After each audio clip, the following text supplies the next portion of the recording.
A reserved father and his quiet child. Jonathan Langford, a highly successful tech magnate known for his sharp mind and quiet confidence, was seated at a rustic wooden table near the window.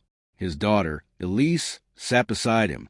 Elise had never uttered a word. At 12 years old, she communicated through gentle smiles, soft eye contact, and subtle gestures. She adored her father and often felt most at ease by his side. Jonathan, though immensely wealthy, was no showman. His tailored suit and understated watch reflected a man who valued precision over flash and privacy over spectacle. Elise fidgeted with a frayed edge of her notebook, on which she'd drawn little flowers and swirling patterns. A quiet cafe moment. Patrons chatted quietly. The scent of freshly baked croissants hung in the air.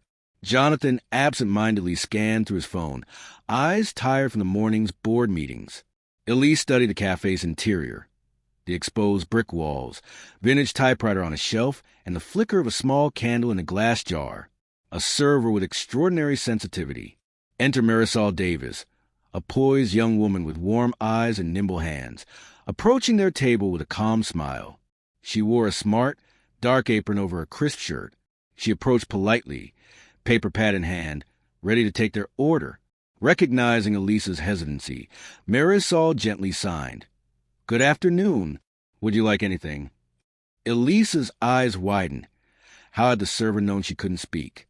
She hesitated, then slowly lifted a delicate hand and signed back, "Tea, please. Earl Grey." A father's astonishment. Jonathan looked up, stunned. He cast a quick glance around. No. Marisol hadn't been glancing at his daughter's notebook or at him. She'd simply seen the quiet hesitance and intuitively responded. In that split second, the polished boundaries between Pluto-level privilege and human empathy dissolved. Jonathan's chest tightened. He cleared his throat, finally speaking. "Tea, yes, thank you," he said, still dazed. Marisol nodded, turned, and glided away. Elisa's lips curved into a shy half-smile. The ripple effect. As Marisol moved toward the counter, whispers unfolded among other diners. Did she just sign? A couple at a nearby table leaned forward, curious. Back at his seat, Jonathan sat in silence.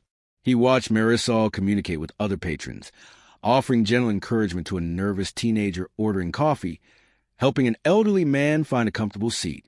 The way she observed, adapted, and responded with kindness felt like a revelation. Elise traced initials in her notebook, repeating the sign for "thank you." Later, when Marisol returned with her tea, she and Elise exchanged a brief, bright exchange of signs. Jonathan cleared his throat again, this time with a soft smile. "Thank you."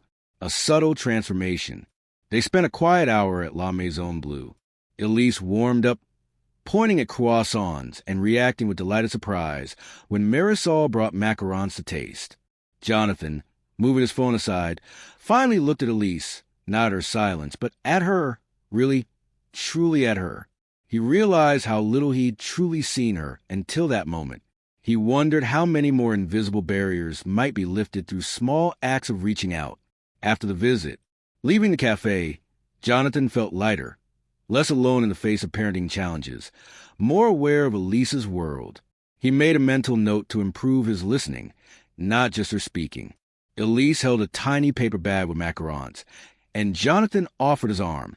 She took it, and they walked out together into the golden afternoon light. Fathers and daughters sometimes need to be shown the way to connect.